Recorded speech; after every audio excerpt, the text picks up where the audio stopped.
வணக்கம் மக்களே. August 15th release ஆன டிமாண்டி காலனி 2 மூவியோட ரிவ்யூ தான் பார்க்க போகிறோம். இதோட பார்ட் 1 பார்த்தீங்கன்னா 2015 வந்தது. இப்போ 9 வருஷத்துக்கு அப்புறம் பார்ட் 2 வந்திருக்கு.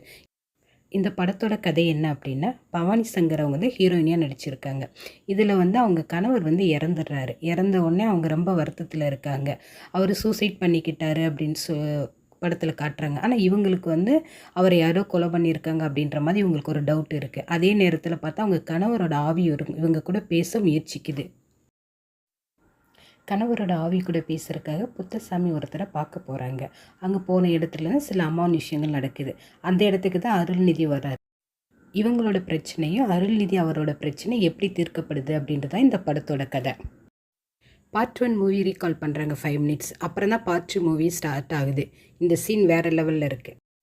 ஹாலிவுட் ஸ்டைல் இந்த படத்தை கொடுத்துருக்காரு டைரக்டர். இசை சாம் சிஎஸோட இசை செம்மையாக இருக்குது. இந்த படத்தில் ப்ளஸ் அப்படின்னா விஎஃப்எக்ஸ் காட்சிகள் சூப்பராக இருக்குது. திரைக்கதையை மிக கச்சிதமாக கையாண்டிருக்காரு டைரக்டர். இது மற்ற பேய் படங்கள் மாதிரி இல்லாமல் இது ஒரு சைனீஸ் ரெஸ்டாரண்ட்டில் எடுக்கப்பட்ட கதையாக காட்டியிருக்காங்க. இது வழக்கமான தமிழ் சினிமா படம் போல் இல்லாமல் புத்த துறவிகளை வச்சு இந்த அமானுஷ்யங்களை விரட்டுறது ஒரு புதுசாக இருக்குது. ஃபஸ்ட்டு பார்ட் ஒரு வீட்டுக்குள்ளே கதை நடக்கிற மாதிரி கொண்டு வந்தாங்க. இந்த செகண்ட் பார்ட் பார்த்தீங்கன்னா சைனீஸ் ரெஸ்டாரண்ட்டில் நடக்கிற மாதிரி கதையை கொண்டு வந்திருக்காங்க.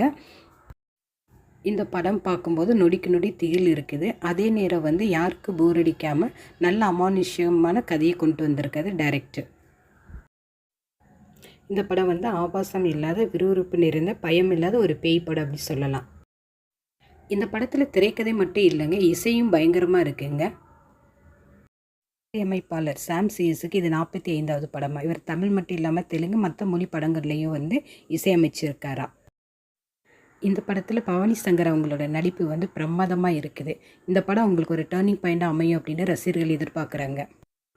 அருள்நிதி அவரோட நடிப்பும் செம்மையாக இருக்குங்க.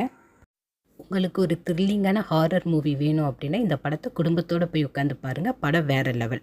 தேங்க்யூ மக்களே.